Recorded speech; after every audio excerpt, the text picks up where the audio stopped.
But yeah, just in case those didn't turn out good, I got a backup. Okay. So let's start here. I thought you were gonna start playing fucking Bark with the Moon. That's what I'm playing.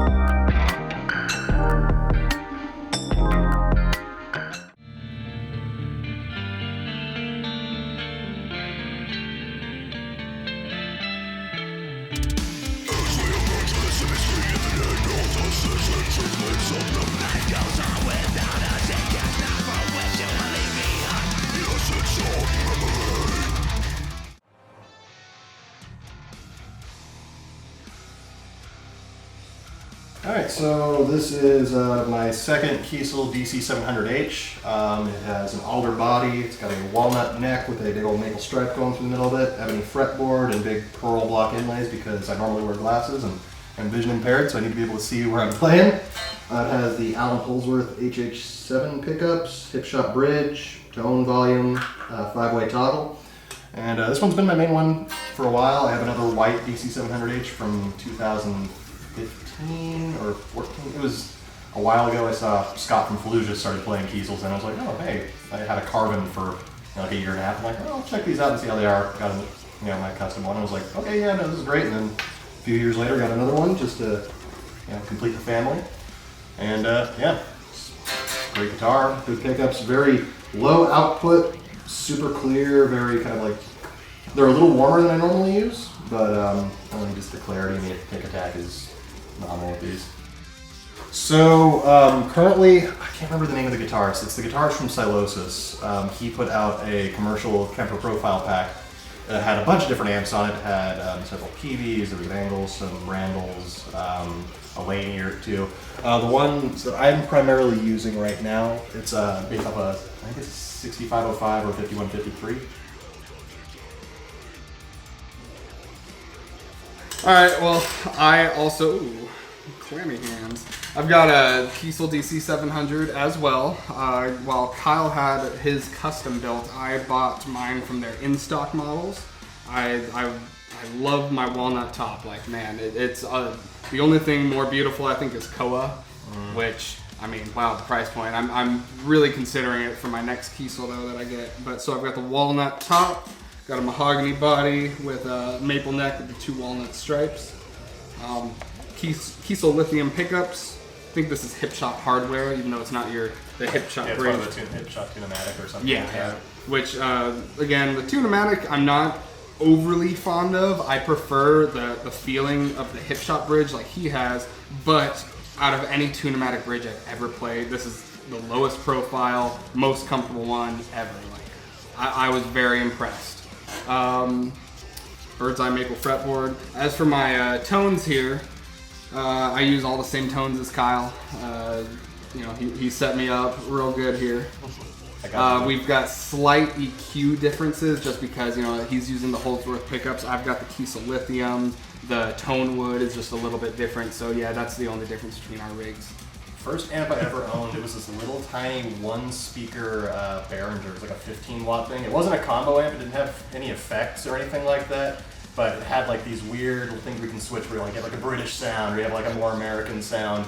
And you're able to do that for the bass, mid, and high frequencies. It was really... Was it like a little combo? Or? It wasn't... It was like a combo, but it didn't have like any actual effects or anything like that. And I had that amp for a while, then I got a slightly bigger version of it that caught on fire. And I was going to ask if that was the one that caught on fire. Yeah, and then first actual amp head I had was a shitty Line 6 Spider 3. And then after that, it was like a Marshall MD100 HDFX. And then it eventually became a PV6534 Plus into an Angle Fireball, and now we have arrived at the future. How about you, Ben? Yeah, my first amp, I got a PV Raptor combo starter pack for guitar. So I had my PV Raptor guitar and a little 16-watt PV combo amp. that sounded so bad. I remember I got my first pedal at that time too. It was the death metal pedal from Digitech. I had that one. And I remember thinking it was so cool turning on like the distortion channel with my foot instead of having to press a little button on the front of the amp. Yeah. Yeah, that thing was awful. Yeah. And then I definitely also went through a Line 6 Spider 3 phase. I think I had just a little combo amp, and I borrowed his half stack for a minute there when we were in different bands. Yep. And I borrowed a lot of amps throughout the years. Like, it took me a while to have my own. I borrowed a 5150 at one point. I borrowed a Marshall Valve State. The first amp that I ever owned outright, like a nice amp, was my PV6505, and then later I replaced it with the 6534 Plus because I like the EL34. yeah, the EL34 is a lot better for the clean tone, and just I thought it just sounded a little clearer. And I still have that amp. It's what I have at home along with my Blackstar HT5R. Blackstar. Which, yeah, that's I love that little combo amp. Put a tube screamer in front of it. It's a great death metal tone. Without it, it's a little overdrivey. But yeah, that's what I'm running. So, I mean, if I'm in a studio, perfect world scenario, and they have like a rev generator, an angle retro tube, like a Mesa Mark V, or any of these amps that I have profiles of or something like that, I'll probably want to use the real thing because it's there. I might as well dial in my own tone and not just be beholden to what they captured in the profile. But if I'm going on tour, I'm going on the road, doing anything like that, where I want to have a consistent tone every single night, don't have to worry about like a tube getting broken or something in transit, or something weird happening to a piece of hardware that is going to be a pain in the ass to replace. I'd rather just go with the safety and convenience of the Kemper. It's quick, easy, you can get it done, you don't have to worry about anything. So, time and a place for everything, my thought on it. How about you, Ben? So, when it comes to digital versus tube amps, I mean, I definitely have an old school kind of vibe running through me where I love the tube amps. I love analog stuff, but I have to admit the Kemper can do everything that any tube amp can do and more. I don't know. It's so far ahead of anything else that I've used. I can't go back. It's so nice just having every tone you could possibly want at your disposal. Like, it's just too good not to take. So definitely Kemper. Ooh, man, there's been a lot of cool ones coming out lately. I've really liked the Neural DSP stuff.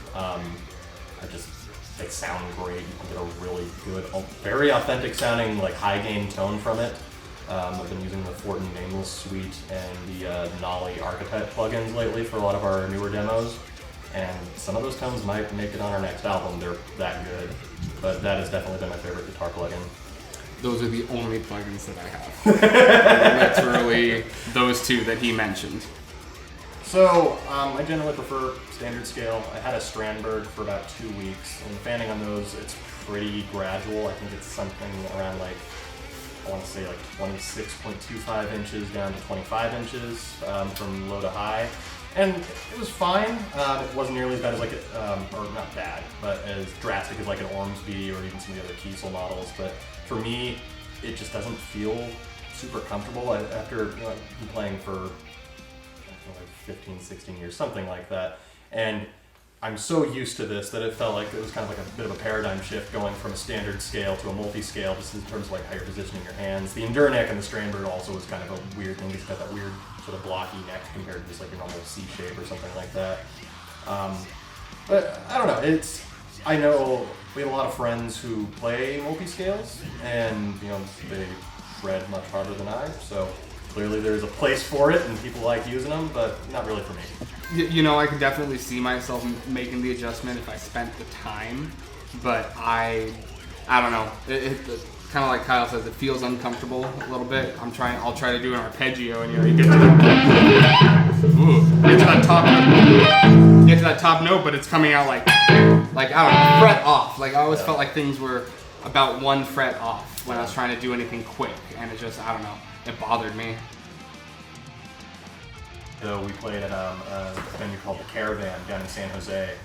It was us, our label mates, and those sweet boys in the Odious Construct. And then we had Enigma, Raiju, and Arcane Existence playing as well. And it was just a stacked fucking lineup. I think it was like a Friday night. It was packed. And there's no stage. we're all just kind of standing, right in front of each other. There's very little, like Enigma was awesome and rented some PA gear, so we could actually run triggers and samples and everything. But it was just a very raw performance, and it was fucking awesome. People were into it. And at one point, while Enigma was playing, someone was like crowd surfing and hit a ceiling fan. But like while we were playing, people were just feeling it, and you could feel it. And we were just kind of feeding off of it.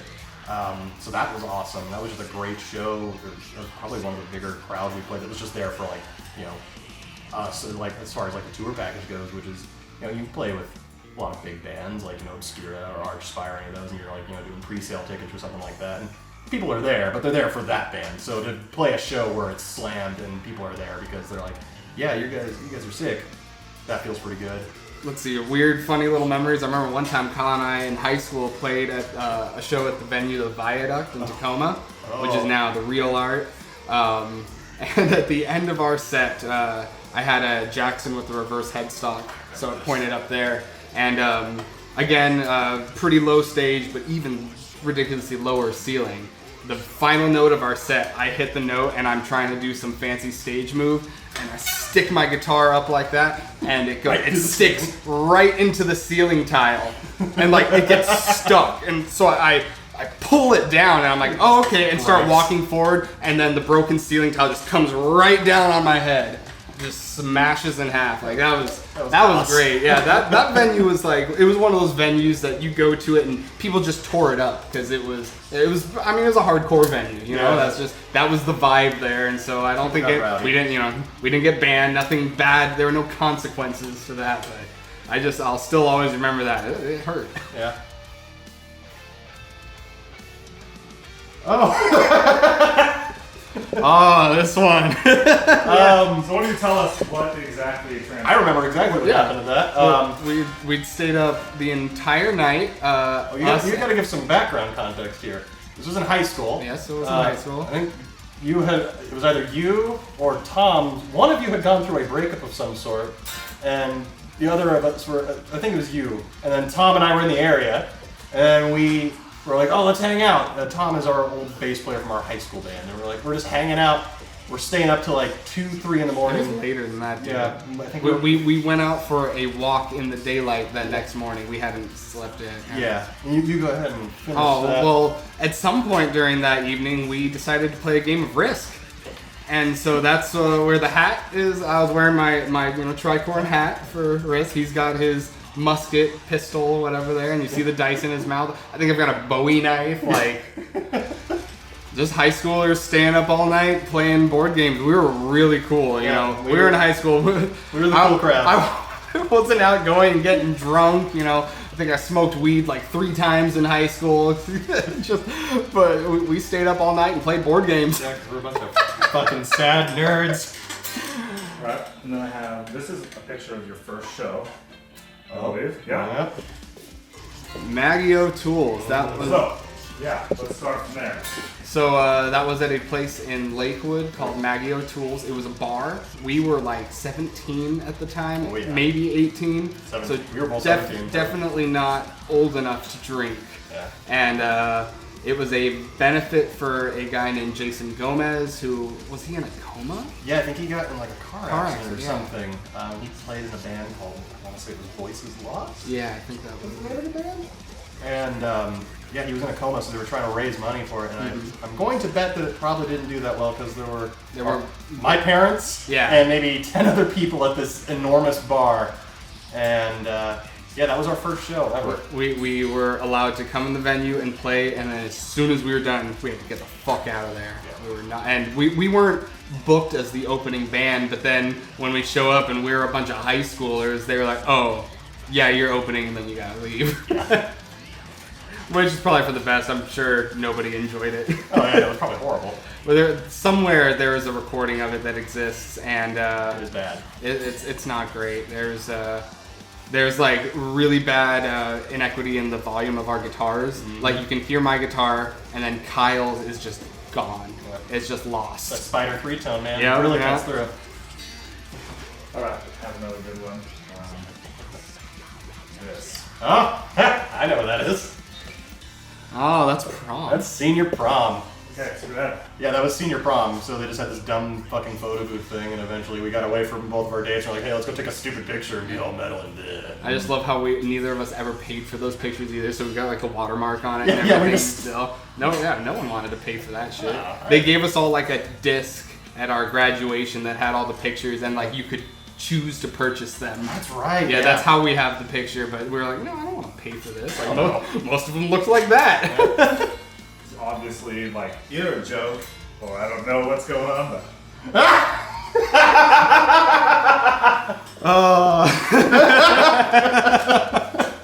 You know, Sort of. Sure. Yes. Yeah, joke. it was a Totally. It was a guffaw. we weren't trying to be brutal at all. Yeah. No.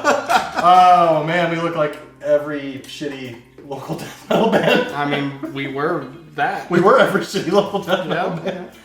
Yeah, that was in the days of Sakare when we had a guy named Casey Haskett drumming for us. Yep. That picture's taken outside of Kyle's dad's house. Yep. Did we practice there? Like, No, why was Casey down there? Was that Because before D4? That was before. Yeah, there was a venue in Sumner called D4 that was like this big ass warehouse, and we were playing a CD release for another local band that we were friends Lenore. with.